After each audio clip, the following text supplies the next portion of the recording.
Hi, this is Chelsea from Schiller's Sewing Circle, and I'm here to show you the really cute Be Scary utensil pocket from the Spooky Soiree from Kimberbell Designs. So what you will need for this project is your instructions. You will need a 5x7 hoop with cutaway stabilizer. And if you are doing the event with us, you'll notice that your stabilizer says the size of the hoop and a little wording. This one does not, but it'll say cutaway on it. You will need your little baggie that says utensil holder with your fabrics, which I have here. This, by the way, is what it will look like when it's all done.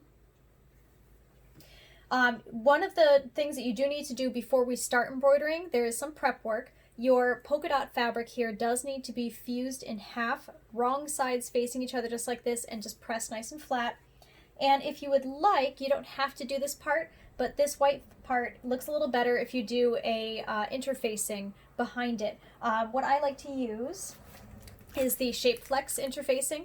If you don't have this, not a big deal. I actually have a sewable interfacing. It's not fusible that I'm just going to lay underneath, and that also can work. It's just to so you don't see any of the design through this white fabric. All right, so we take our hoop. And I'm starting with purple thread. You can choose white thread, it doesn't matter too much. The colors that are going to be visible today when you stitch this out is your decorative top stitch, which I did in purple, your stitch around your applique, which is I did in orange. There's a little decorative straight stitch in purple that I did, and the Eat, Drink, and Be Scary, which I did in black thread. I also suggest to have fun with this. I also have glow-in-the-dark thread if I feel a little bit wild and want to do something like that. But for right now, we want visible thread. Oh, gotta go to my embroidery screen. There we go. So this first stitch is a little line that it's gonna do across the top of your hoop. And I dropped my scissors.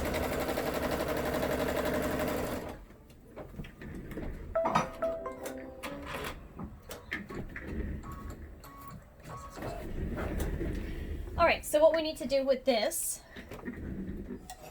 and this didn't stitch out perfect, it's a little loose, but that's okay. We're just gonna trim this. So you're just gonna take it and trim right along this line. In fact, a little bit past it. In your instructions, I think they give you an exact measurement of how far past. I think it's about ½ an inch. Let's see if my estimation is correct.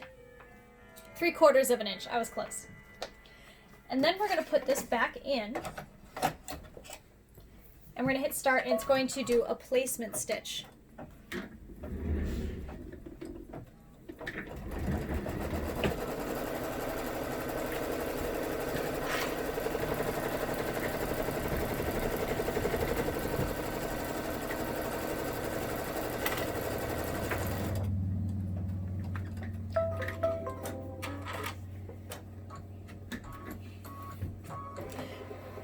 So next we're going to take our fabric that we pressed and open it, and that fold line is going to be put right over, I'll take this out so you can see, it's gonna, that fold line is going to go right over that line we cut right here.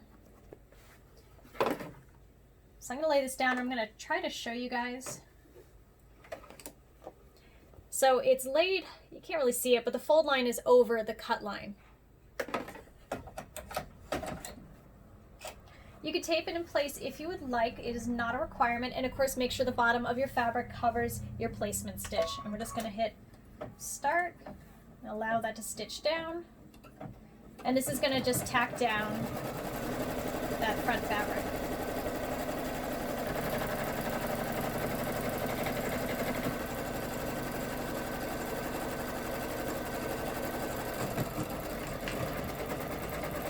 Does a little basting stitch just to hold it down across the top.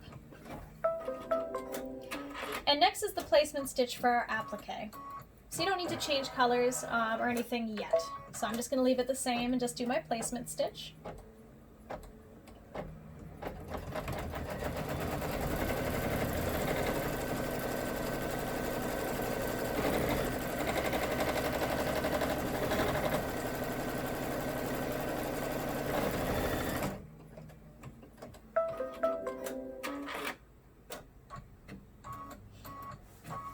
And then you're going to take this, and if you have a sew-in like I do, or a fusible, make sure they're all together, right side face up, and it's going to completely cover that placement stitch you just stitched down. and you'll hit start again to tack down that fabric so you can trim around.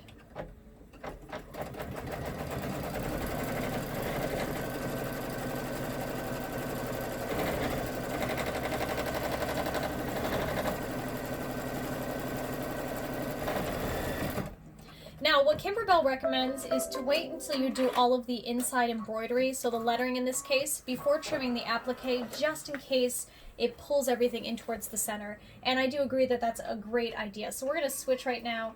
By the way, you probably should not pull your thread out like I just did. I'm showing you what not to do.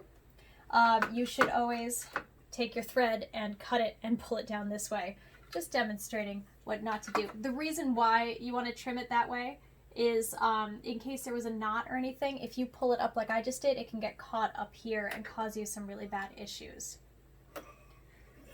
And in case you were curious, the thread stand I'm using is a 10 spool thread stand, and it is fantastic.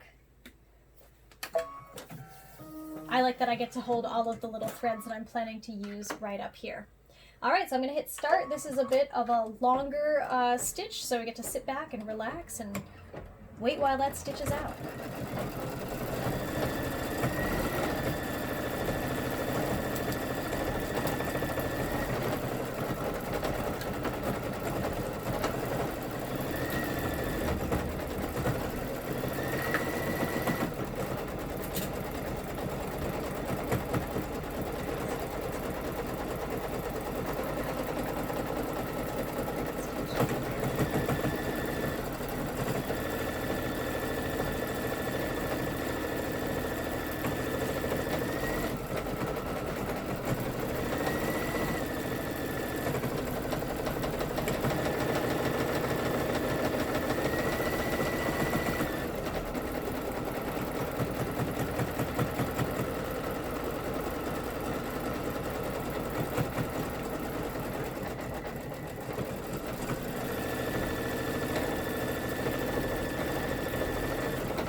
All right, we're finally done. So what we're going to do now is trim all the way around this outside, this outside edge. So you want to get a nice pair of applique scissors. I like my little curved Wolf Kai scissors. But if you have a different ones like duckbills or anything like that, then you are definitely able to use those. I also hear that Kimberbell is coming out with a new tool set where there is different applique scissors and tweezers and things that work really well with a lot of her projects. So keep an eye out for that. Hopefully we'll have that in the store soon, or you might even be able to pre-order it today. Who knows? All right, almost there. I suggest doing this on a flat space, not on a weird edge like I'm trying to do this. All right, so once you have this all trimmed up, you're going to switch to your thread color of choice. So I'm just going to do the orange. I'm going to show you guys how you're supposed to cut your threads and pull it underneath here instead of what I did earlier. All right, I'll get this all rolled back up. And we're going to do a nice pumpkin orange. There we go. And up to here. Almost too short for this while sitting. I might actually be. That's fine. There we go.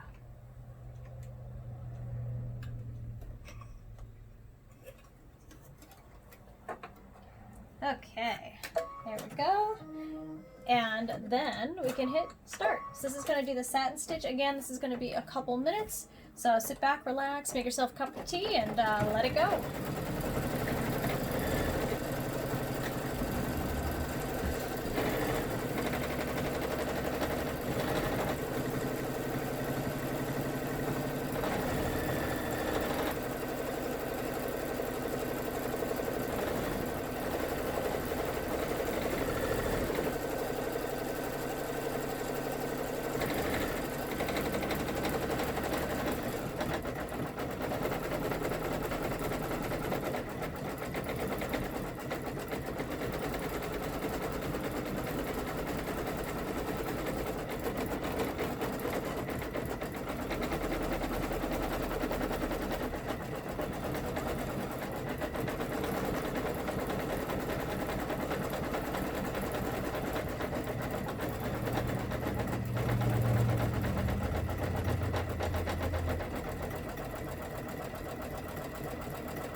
next stitch is just a decorative run stitch that's going to go over that satin stitching. So on the final thing, it is this little purple edge right there. So we don't actually even need to take out the hoop. We'll just take out this orange thread here. And I'm going to put back in my purple so it matches my other one here. Now you could do glow-in-the-dark thread or metallic or, you know, something else a little bit more fun.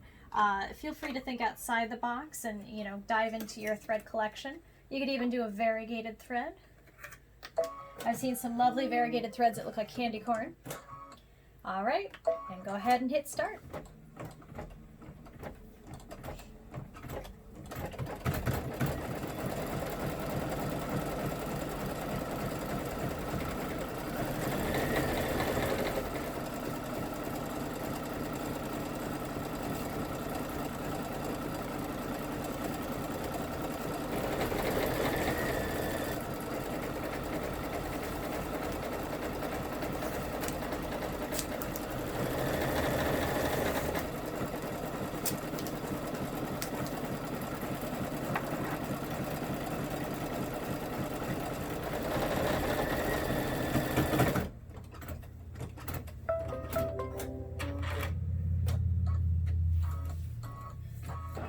Alright, so our next step is we're going to take this out of the machine, and you are going to take your fabric and actually shove it through that little hole.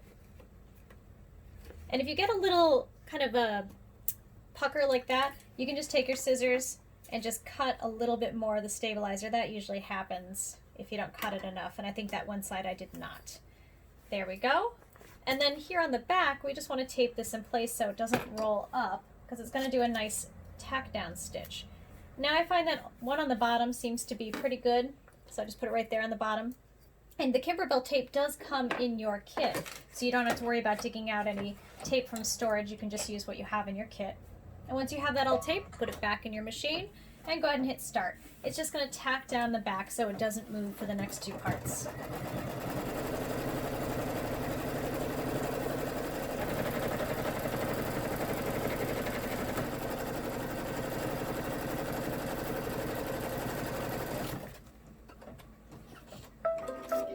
Now this next step is going to be that decorative stitch right here at the top of the pocket. Kimberbell does recommend that you put a little small piece of tape at the top of your project. I usually don't for this because usually it's fine. It is entirely up to you. If you see your pocket puckering, you may want to put that tape and tape it to your stabilizer. But if it looks flat, I usually don't bother.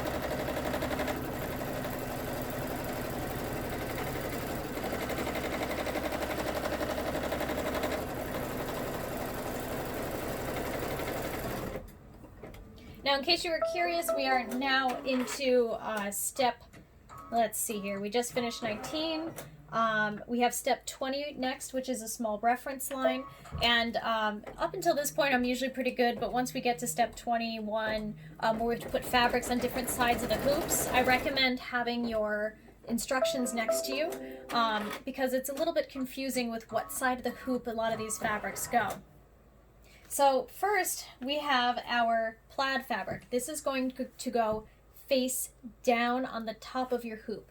So your regular front of your hoop, and just lay it down. You want to make sure that your top reference line, as you can see in this picture here, is covered by the fabric. Usually the fabric pieces they give you in the kit are way big enough so you don't have any problem with that. Once you have that in there, you're going to hit start, and it's going to tack this down.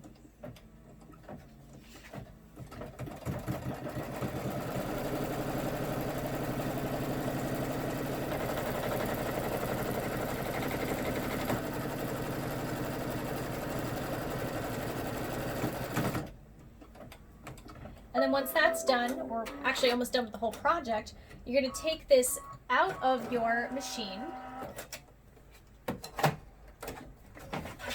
And we're going to take our plaid fabric and push it to the back, so right through that same hole, just like we did with the black fabric. And then we're going to take our orange fabric. Now I'm just going to double check again, because I'm going to tell you what step we're on. 25 is this one. So the fabric goes right side face down, and you want to tape all corners because this is the back of your hoop. So we're going to put this right on top. I usually pull the tape that we had previously off and use it again to tape this back down. What is recommended by Kimberbell is to do the corners, because the corners seem to be what fold up frequently. My tape pieces are big enough where they cover the corners. So this is on the back of your hoop, right side face down, is that orange piece. And then we're going to put this in here. This is our last stitch. Now, one thing I realized I forgot to do is put a little tape over that tearaway stabilizer. So if you realize that you're starting to stitch and you haven't done that, you can always just hit the stop button and throw a little tape right across. And I'll show you the picture in the instructions. On the front of the hoop, you want to put a little tape there right at the top of your fabric. Because what happens is your foot can catch your stabilizer, your cutaway stabilizer, and it can actually rip your project, or you can rip it right out of the hoop.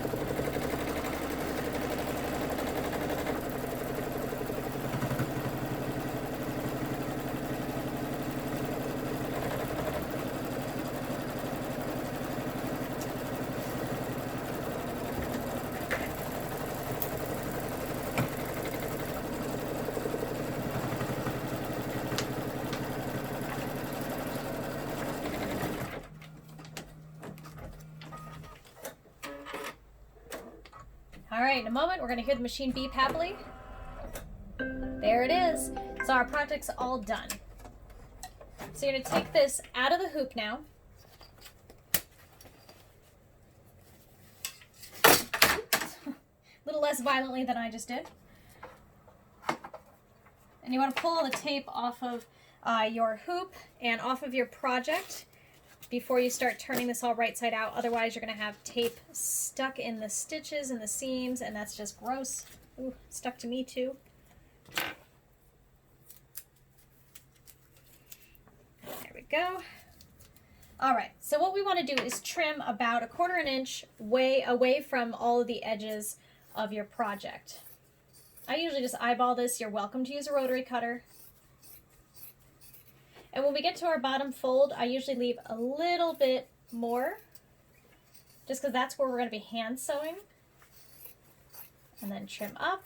And then our corners, of course, we want to have really nice crisp corners. So you're just going to cut across. There is a picture of this in your instructions. You don't want to actually cut where your stitching is, so just be careful. And then once you're done, you're going to take through that hole and right side that out first. You can use a tube turner, which mine is somewhere. Oh, I think it's over there next to the scan and cut. Mine likes to migrate. It's that time of year. Ah, just floated back to me. And you can take that and use that to push out the corners. And we have really nice crisp corners. And even though we're going to be turning the pocket itself right side out again, I still like to push out the corners now because it actually will make it easier for the next step. Now at this point, once you finish right-siding this out, which I'm almost done, is when you would fold this in and do a little hand stitch. I'm not going to make you guys watch me hand stitch on video, although I promise you it would be very entertaining. But you could do a little hand stitch there and then turn your whole pocket right side out. And again, we'll take our little tube turner.